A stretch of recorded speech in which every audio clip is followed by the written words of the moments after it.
做自由的模型，听 C 狗为您分享。Hello， 大家好，欢迎各位收看这一期的魔玩分享。本期要和各位分享的，也就是高高发布的 HG 无限正义高达。这款模型呢，其实也算是一个比较老的版本了。整体的峰会啊，以及一些其他具体介绍呢，我们就简单的不去看了。那么拿出来板件以后呢，其实内部也就是简简单单一包，然后呢一本说明书了。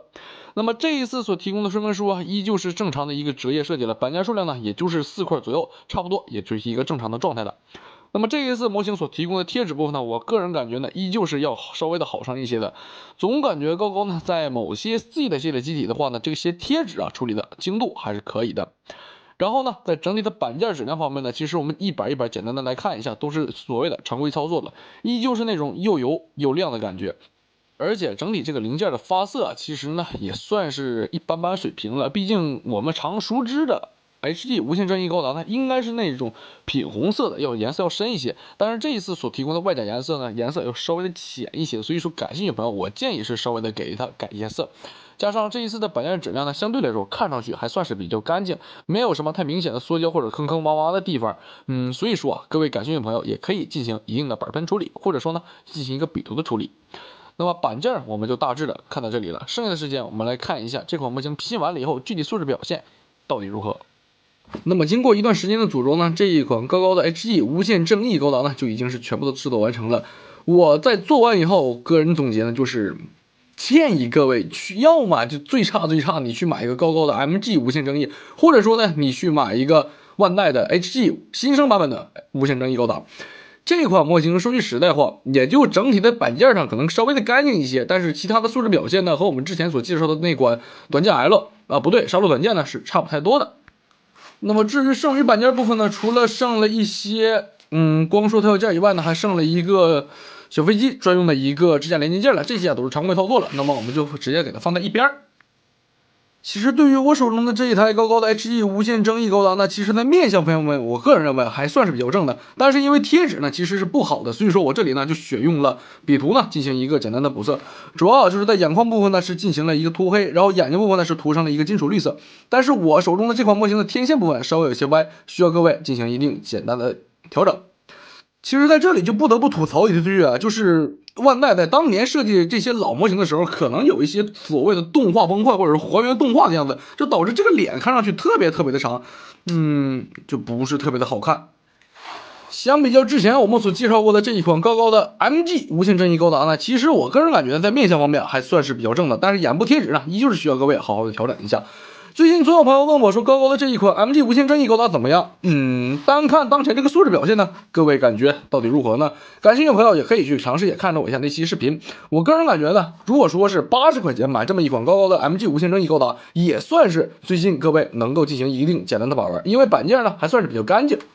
那么除了面相方面呢，这款模型其实在头部进行了一个大量的贴纸补色，上端的这个染色监视器部分呢，就完完全全是一块贴纸的补色，包括白色部分，其他的都是一些常规操作，我们就不去细看了。整个头部的话呢，通过一个无形关节进行连接，但是左右旋转的时候呢，其实这个地方会受到后面的一个干涉，所以说只能够进行一定的抬起幅度了。而且这个头部在活动的时候呢，还是容易被拖出来，建议各位稍微的加固一下。胸部部分呢，其实整体来说呢，也算是比较简洁了，因为这款模型呢也算是一款老的 HG 了，在分色方面肯定是没有新生 HG 那么好的。但是这款模型呢，仅仅只有在上方的绿色是提供了一个贴纸补色，剩下的部分都是分件。这个我个人感觉还算是比较够用的。胸部整体的组合也是非常的简单了，就是前后合之后呢，这边的出气口也是提供了分件，但是上方呢会因为一些飞边或者说呢因为零件精度问题，这个地方总会有点参差不齐的感觉。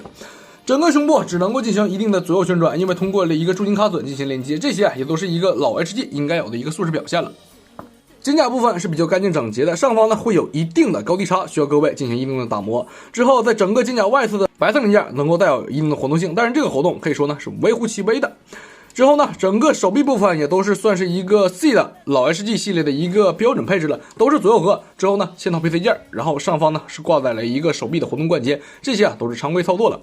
在武器部分，这款模型呢是提供了一把普通的光束步枪了，这个光束步枪呢是没有任何的分色的，需要各位自行的补色。再来呢就是这一个抗光束盾牌了，其实我个人呢还是非常喜欢无限正义的这个小光束盾牌的，前端呢也是可以插上这款模型所附带的一个光束特效件了，这个也都是常规操作了，但是这款模型所附带的特效件呢都是这种白色的，我个人并不是特别的喜欢。在光束发生器方面呢，盾牌部分也是可以连接上这一款模型所附带的一个特效件的。我们直接给它插上去呢，之后插上上方所对应的一个零件，就可以实现一个盾牌的完全大载样式。这个状态下，我个人呢看上去还是比较好的，至少这个透明件的通透度还是可以的。整个手臂的活动性也都是比较常规了，什么正常的旋转了，上臂旋转之后呢，手臂屈肘幅度依旧是只能达到90度，在整个手臂平台的关节呢，这个地方只能达到90度了，因为这块呢依旧是一个老的结构，没有任何的一个关节设计，所以说这个部分呢就没有办法进行一个任何的前抬活动了。在整个腰部部分呢，前云甲依旧是这种连轴的结构，没有办法进行分开展示了。而且这个连轴结构呢，对于整个前云甲的抬起幅度依旧是微乎其微的，只能够达到当前的这个状态了。上方的喷口都是需要各位自行的去补色的，但是整个裆部前段的黑色喷口还是提供了一个小分件的，这一点还是比较好的。侧云甲方面呢，也是提供了一个正常的水准，上方是带有一个卡扣的分件的，整把光束军刀剑柄都是可以挂载在里边的，但是这个卡扣呢稍微的有些松，需要各位对于光束军刀剑柄进行一定的加固。整个侧云甲的抬起幅度也是微乎其微的，但是能够进行一定的旋转，对于整个腿部的活动性提升呢，还是问题不大的。后军甲依旧是为不可动结构，而且这款模型我个人认为呢是没有办法后军甲呢挂载光束步枪的，因为整个光束步枪前端呢是没有任何的接口的，所以说这个地方就是完完全全的一个摆设了。整个腿部的话呢，其实最大的问题还是在左右核呢会出现这样的明显的缝隙，而且呢会有一定的高低差，这些都是完完全全的不可避免的了。感兴趣的朋友或者是做的，如果是有想做的朋友呢，我建议是留缝胶给它填一下，之后呢打磨给它打磨掉，最后呢呈现的一个效果可能会要比当前状态下更好一些。然后在胯部呢，依旧是采取了一个球形关节，所以说在对整个胯部的活动性也只能说达到一个常规水准了。前踢达不了90度，侧踢的话呢接近于30度，后踢因为后肩胛不可动，只能达到一个正常的水准了。这些都是常规的操作了。在膝盖部分呢，是活动性差不多呢达到了接近于有150度吧，差不多吧。当前这个膝盖状态下只能达到这样了。然后下端的白色分件呢，这些都是通过了腿后核的分件进行展示的，并不是贴纸，还是比较好的。膝盖以及脚掌部分呢，这里也是预留了一个接口，主要就是用来安装这款模型所提供剩余的光束特效件了，也就是我们所俗称的小鸟快乐踢。但是因为这款模型的可动性腿部实在是太差了，基本上没有办法实现一个抬腿的幅度，所以说想要实现小鸟快乐踢，这款模型是1亿不可能的了。在脚腕装甲部分呢，是采取了一个左右核的设计，这个部分也都是完完全的分件展示。脚掌部分里边的关节稍微的有些松了，这个整个腿部的 PC 件衔接都是比较松的，所以说这也就是我为什么这款模型一直都是呈现在一个支架上展示的状态，因为它站不起来，加上后面的这个背包是肯定站不起来的了。但是小腿部分的喷口还都有给的分件，这些部分其实处理的还是可以的。那么最后呢，也就剩下了这款模型所附带的这么一个翼装背包了。其实无限正义的这个背包呢，我个人还是蛮喜欢的。但是因为是老模 HG 的缘故呢，我们简单的给各位说了一下到底有哪些地方是贴纸。首先就是在整个上端机翼部分呢，机头部分的这个金色部分是完完全全采取了一个贴纸补色。这个地方是采取了1个、2个、3个贴纸呢进行一个展示。说是实在话，挺难贴的，而且最后呢还会有一个比较明显的褶皱，挺麻烦的。之后。整个推进器上端的金色部分呢是采取了一个贴纸补色，机翼部分整个机翼呢都是采取了大量的一个贴纸补色，一面是通过了2个进行贴纸，但是这些部分其实贴完了还算挺好看，但是机翼部分呢只提供了一面，所以说呢背面是完完全全的黑漆漆的一片。如果说有双入的朋友的话呢，也可以给它贴上，但是另一台机翼就没有任何的颜色了。整个机翼的话呢是能够进行一定的抬起幅度的，大概有90度的可动。之后在末端的话呢，边缘处还是可以提供一个光束特效件的，只不过这款模型提供的光束特效件都是这种白色的，看上去其实不是特别的好看。整个机翼呢上方还带有2个光束炮进行一定的展示，这些都是常规操作了。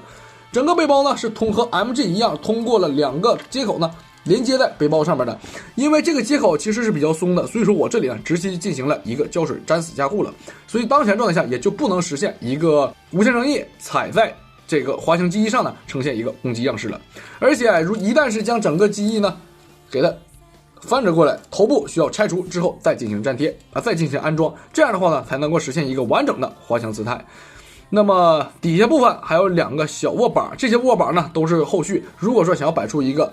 握持滑翔翼往前滑行的这么一个状态呢也是可以的。当前这款 HG 无限正义高达，我个人感觉算是目前我拼的里边稍微好上一点的，但是这个稍微好呢，主要就是集中在了外观表现，或者说呢是在零件工整程度上是好一些，最终呈现的效果什么高低差了。这些左右合不稳了，这些情况呢依旧是存在的，加上整个背包的组合度偏紧，所以说呢这款模型我个人其实怎么说呢不太推荐，看各位自己选择了。至于修件建议方面的问题呢，我们简单的给各位来梳理一下。我呢主要是记载了几个比较重要的部分。首先就是在胸部的 B20 和 B21 是要进行一定的扩孔 ，AR24 插上去呢底端也是需要进行一定的扩孔的。在整个肩甲部分的 B15、B14 是需要进行一定的扩孔，手臂部分的 B32、B31 需要扩孔，然后在整个胯部的这个 A28 插在这个零件上面呢，也是需要进行一定的扩孔的。脚掌部分的 B8 插在整个脚底板上呢，是需要进行一定的扩孔的，这个地方还是要稍微的处理一下。那么再来呢，就是这边的腿部的左右合 B2 和 B1 是需要进行一定的扩孔。整个大腿部分的 B12、B11 需要进行一定的扩孔，侧裙甲的 B36、B26、B35 和 B25 也是需要进行一定的扩孔的。然后整个机翼部分呢，就是正常的扩孔就可以了，其他的都是没有什么太大的问题了。那么其实再说回到面相啊，我看了一下这款说明书，应该毕竟是一个复印的嘛，所以说呢，官图上应该也是万代原本的那么一个配色设计了。可以看到万代这个 HG 老无限正义的面部也是比较长的，当前个人感觉呢也就那样了。那么这款模型啊，其实还有一个问题呢，那就是在整体的配色方面是那种偏暗淡的，并不是所谓的品红，或者说呢无限正义那种粉色的，这个颜色比较暗淡，不是特别好看。而且加上这款零件呢，其实表面上是比较干净的，感兴趣的朋友呢，可以进行打磨完之后呢，进行一个笔涂或者喷涂的改色，这些啊都是完完全全可以的。但是组合度以及面向这个问题呢，还需要各位玩家自行的去处理一下。有问题，有优点，有缺点，所以说呢，这款模型也只能算是一个中规中矩的素质表现了。那么本期的 C 狗模分享到这里就已经全部结束了，感谢各位的收看，我们下期不见不散，拜拜。